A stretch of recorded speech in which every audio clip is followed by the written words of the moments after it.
This edition of The Accidental Author features a 6-part multimedia series covering the nuts and bolts and heart and soul of authoring a novel. These 7-minute segments are taken from an hour-long one-on-one interview originally broadcast on WESU-FM in Connecticut. The Business Buzz. Live with Jeffrey Sherman. Whoa! What's going on here? From WESU 88.1 FM, Middletown. We have a special guest on the Business Buzz today. We have Tom Avitabile, a leading author, a fictional author.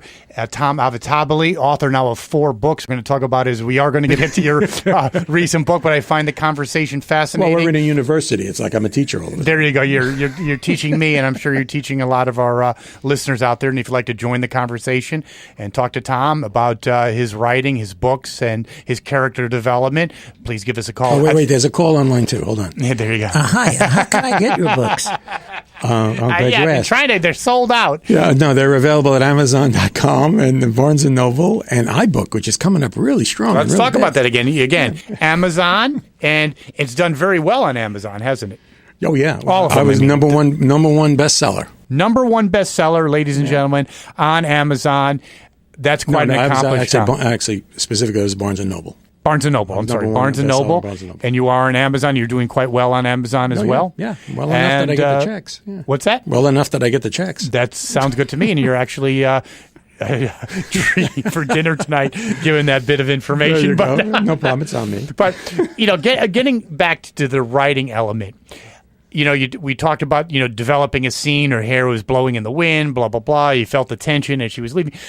But I'd probably have a better eye in terms of what is a good level of building excitement and what's going over the top and being almost, reaching a point of being ridiculous.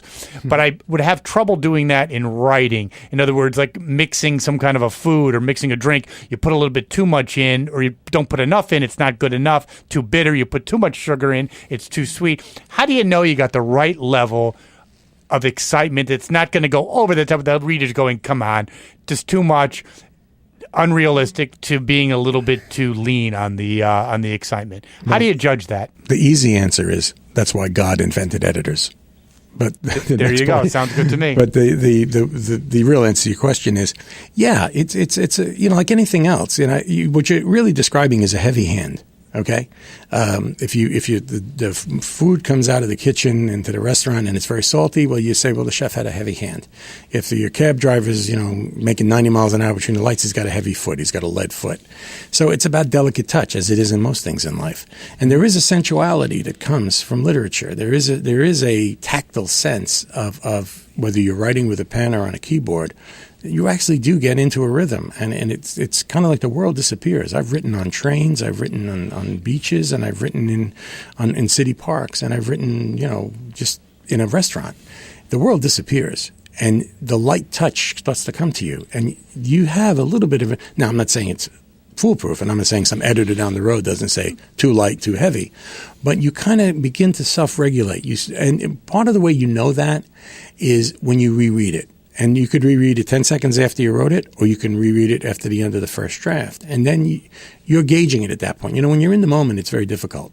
Mm-hmm. It's like the picture people take of you, and sometimes you see it and your face is all screwy. Yes. Well, you may have been beautiful throughout that whole thing, but for that second, when they caught you, you were saying a word with a W in it, and all of a sudden you look like, I always use that as my excuse, yes. There you go, yeah. But the thing you don't have with the picture that you do have with the book is you go back and read it. And you can say, wait a minute, this is kind of getting a little crazy here. And you pull it down. Now, or you say, save that.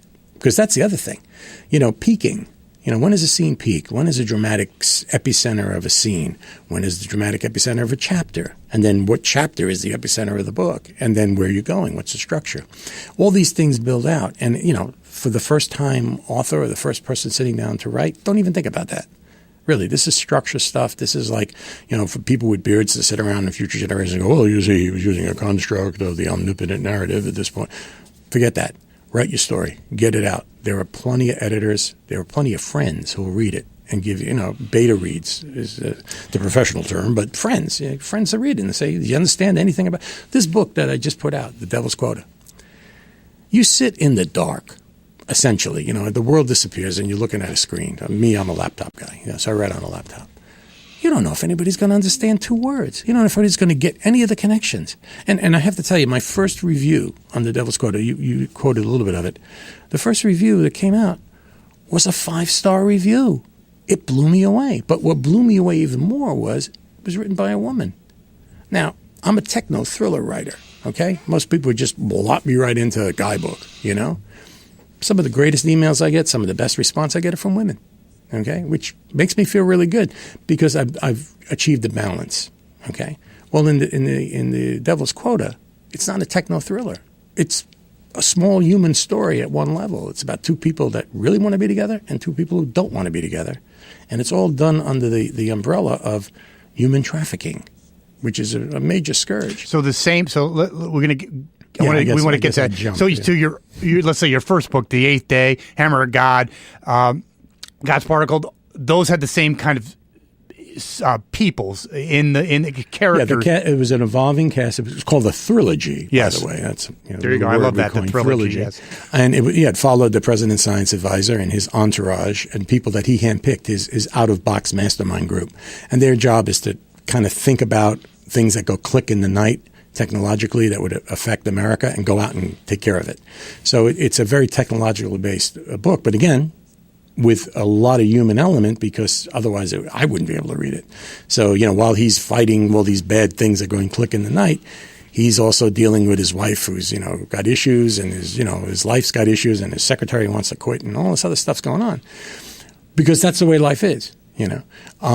So they always had a human element, but this 4th book is a human story. It's not a technological story, which is a departure for me. It's a kind of like a new different field. Characters then. Oh yes, totally different. Okay, that's because that is a break from the past.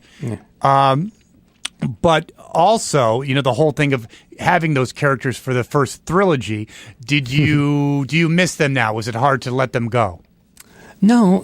They're always with you, And actually, truth be told, the 5th book, which is right now 85,000 words done, is called Give Us This Day. And it now takes one of those characters, Brooke Burrell, who's been very successful in the series, and I'm launching her own book. It's a spin-off. It's like, when Rhoda, Mary made Rhoda. Don't do that. It's a spin-off. And Brooke is a really good character. I lucked out. I lucked out in the as you're saying before, the recipe, a little bit of this, a little bit of that, not too much of that, not too much of this. And people seem to like her. So the 5th book will be a Brooke Burrell novel from the Hickok series, the Bill Hickok series. And she's a FBI agent, but then she became a special agent, and now she's married. And life gets in the way, or she's trying to not let her job get in the way of her life, and all this other stuff's going on. So that's the 5th book, and it's pretty hot, it's pretty energetic. And again, I sit there every day saying, "Am I going too far?" Next time on The Accidental Author. It's always the book you're working on now that's your favorite. It has to be. It consumes your life. I spent a lot of time in Washington. I did some consulting work for the House Committee on Science, Space, and Technology. And I always had it in the back of my head that this is before I knew I was an author. It'd be a great story to tell someday. President Barack Obama said, I really worry most about a suitcase in Manhattan. Well, hello, Hammer of God. So he helped me with my marketing. I didn't have to pay him a lot, but he helped me with it. That's next time on The Accidental Author.